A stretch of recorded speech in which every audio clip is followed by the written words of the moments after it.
triplex villas at Kollur, APR Projects. నమస్తే అలఘరి రవీంద్రనాథ్ గారు. నమస్తే అండి ఉష గారు. డిప్యూటీ సీఎం పవన్ కళ్యాణ్ గారికి సంబంధించి ఒక న్యూస్ అయితే మనం వింటూ ఉన్నాము. గత 2 రోజులుగా ఆయనని డిప్యూటీ సీఎం పదవి నుంచి తప్పించే అవకాశం ఉంది అన్నట్టుగా మనం వార్తలు వింటూ ఉన్నాము. దీనికి సంబంధించిన పూర్తి సమాచారం ఏంటి? సంవత్సరం కాలం పాటు ఈ జూన్ వస్తే ఒక సంవత్సరం అయిపోతుంది ఆయన డిప్యూటీ సీఎంగా ప్రమాణ స్వీకారం చేసి. సంవత్సరంలో ఆయన చేసిన సేవలు చాలా ఉన్నాయని చెప్పొచ్చు. రాష్ట్ర ప్రభుత్వానికైనా ప్రజలకైనా ఎన్నో సహాయ సహకారాలు ఆయన అందించారు.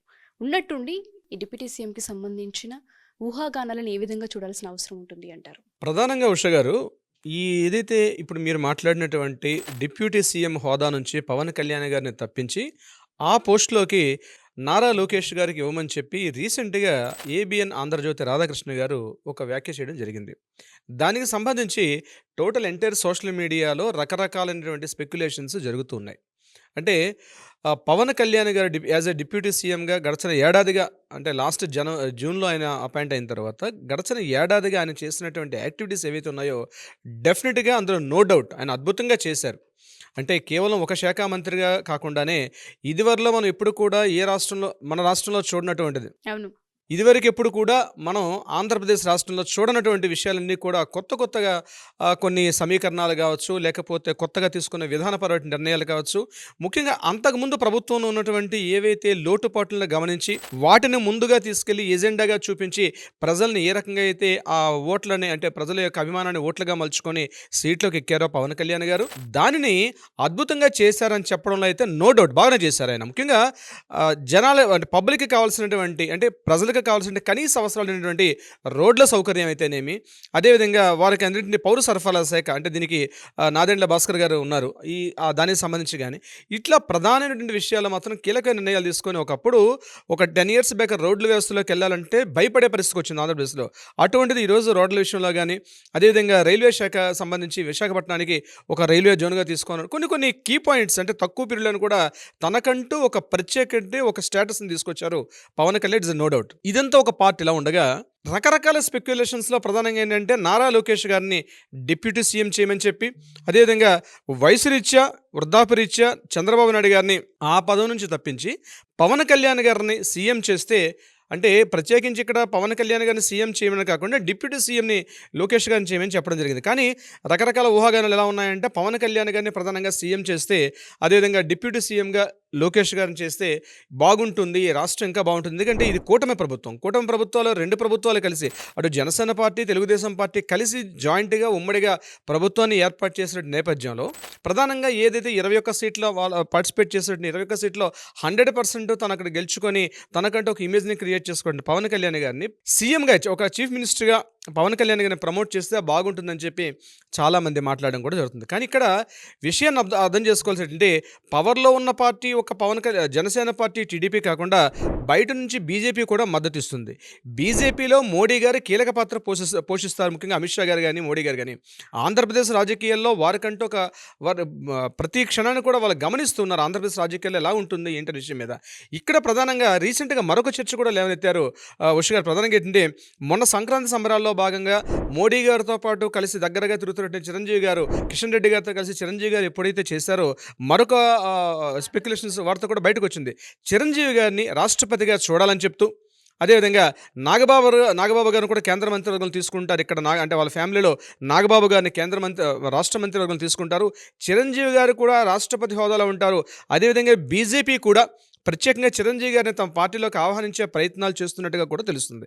అయితే దీనికి సంబంధించి మనం కానీ చూసినట్టు కాస్త పవన్ కళ్యాణ్ గారిని చిరంజీవి గారి వైపు వచ్చినట్లయితే చిరంజీవి గారు రాజకీయాలకు కాస్త దూరంగా ఉన్నట్టుగా కనిపిస్తుంది. ఇంకోటి అంటే రాజకీయ రంగంలో వచ్చినట్లయితే కేవలం ఒక వర్గానికి మాత్రమే తను సాటిస్ఫై చేయగలుగుతారు, అందరి అభిమానాలని పొందలేను కాబట్టి రాజకీయాలకు దూరంగా ఉంటానన్నట్టుగా ఆయన రకరకాల సమావేశాల్లో పార్టిసిపేట్ చేసినట్టు ఆయన కాస్త దగ్గరగా పరిశీలిస్తే కనిపిస్తుంది ఆయన యొక్క ఇది.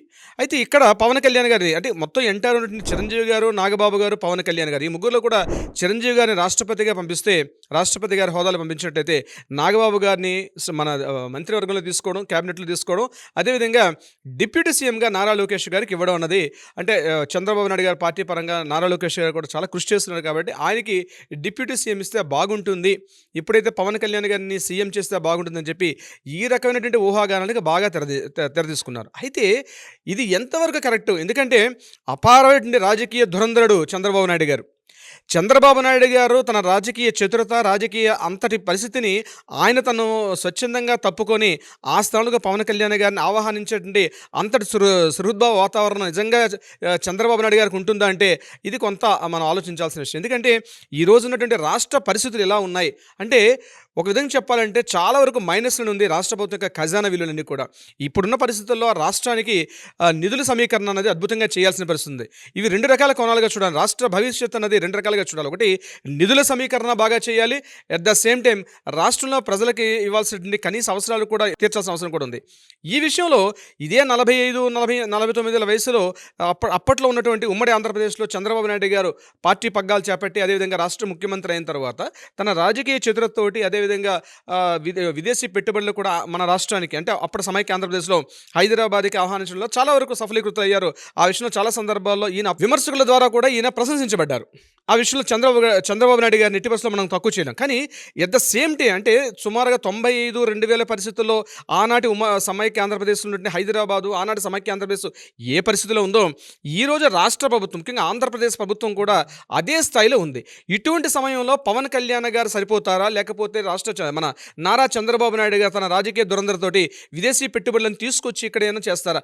ఇక్కడ ఏంటంటే వ్యక్తుల కన్నా వ్యవస్థ ఇంపార్టెంట్. వ్యవస్థల కన్నా అక్కడ ఉన్న సిస్టమ్ రాష్ట్ర ప్రజల యొక్క బాగోగులు చాలా ఇంపార్టెంట్. అడ్మినిస్ట్రేషన్లో చాలా బాగుంది, కానీ రాష్ట్ర ప్రజల యొక్క భవిష్యత్తు బాగుండాలంటే చంద్రబాబు నాయుడు గారు ఉంటేనే సరైన విధంగా ఉంటుంది. ఎందుకంటే అనేక రకాల విదేశీ పెట్టుబడులు వస్తున్నాయి. టెక్నాలజీ పరంగా అయితేనేమి అన్ని రకాలుగా హైదరాబాద్కి ధీటుగా మళ్ళా రాష్ట్రాన్ని ఆంధ్రప్రదేశ్ ప్రభుత్వం కొన్ని నగరాల్ని డెవలప్ చేసే ఉద్దేశంతో కూడా చంద్రబాబు నాయుడు ఉన్నట్టుగా తెలుస్తుంది. ముఖ్యంగా ఈ 3 రాజధానుల యొక్క ఆ యొక్క టాపిక్ని పక్కకు తీసి మళ్ళీ అమరావతిని తీసుకోవడం రావడంలో చంద్రబాబు నాయుడు గారు ఎంతో కృషి చేశారు. ఇక్కడ ఒకటి అభివృద్ధి, మరొకటి ప్రజల కనీస అవసరాలు, మూడోది ఇక్కడ రాజకీయ పరంగా ఉన్నటువంటి వ్యక్తుల యొక్క ఇంపార్టెన్స్.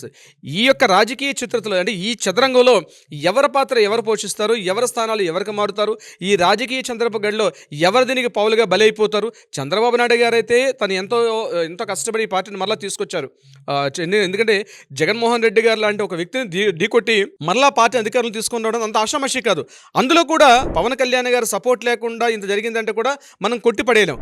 ఇటువంటి సమయంలో ఈనాటి పరిస్థితి ఇక్కడ ఉన్నటువంటి పరిస్థితి ఏంటంటే చంద్రబాబు నాయుడు గారు చూస్తే మార్క్స్ అది ప్రజాభిప్రాయ సేకరణ చేయడం అయితే అవసరం ఉంటుంది. కేవలం పార్టీ కార్యకర్తలు ఒక్కటే కాకుండా జనసేన పార్టీ కార్యకర్తల యొక్క అభిప్రాయాల, లేకపోతే టీడీపీ పార్టీ కార్యకర్తల అభిప్రాయాల కాకుండా ప్రజలు ఏం కోరుకుంటున్నారు, ఒక ప్లెబిసైట్ ప్రజాభిప్రాయ సేకరణ. ఎందుకంటే ఈరోజు ఇన్వెస్టిగేషన్ రిపోర్ట్స్ ఉన్నాయి, సర్వేలు ఉన్నాయి. నేను అనుకుంటాను ఖచ్చితంగా ప్రజల యొక్క సర్వేలోకి వెళ్తే ప్రజలు ఏం కోరుకుంటున్నారు అంటే దీన్ని రకరకాల అభిప్రాయాలు భిన్నాభిప్రాయాలు రావచ్చు, కానీ మెజారిటీ అభిప్రాయం ప్రకారం ఎవరు వస్తుందో దాని తగ్గట్టుగా వెళ్తే బాగుంటుంది. కానీ ఒక పత్రికా అధినేత లేకపోతే ఒక టీవీ ఛానల్ అధినేత చెప్పారని చెప్పి దాన్ని పరిగణలో తీసుకోకుండా ప్రజాభిప్రాయ సేకరణ ద్వారా ఎవరిస్తే బాగుంటుంది, ఎవరు వెళ్తే బాగుంటుంది, ఎండ్ ఆఫ్ ద డే ప్రజల యొక్క కనీస అవసరాలు, రాష్ట్రం యొక్క భవిష్యత్తు, నిధుల సమీకరణ, పారిశ్రామికంగా రాష్ట్ర ప్రభుత్వం ముందుకెళ్ళడం అనేది ఇంపార్టెంట్. కాబట్టి ఆ యాంగిల్ ఆలోచిస్తారైతే నేను అనుకుంటున్నాను ఉష గారు. తప్పకుండా సార్, మీరు అన్నట్టుగానే వ్యక్తుల కన్నా వ్యవస్థ అనేది చాలా పెద్ద ఇంపాక్ట్ చూపిస్తూ ఉంటుంది.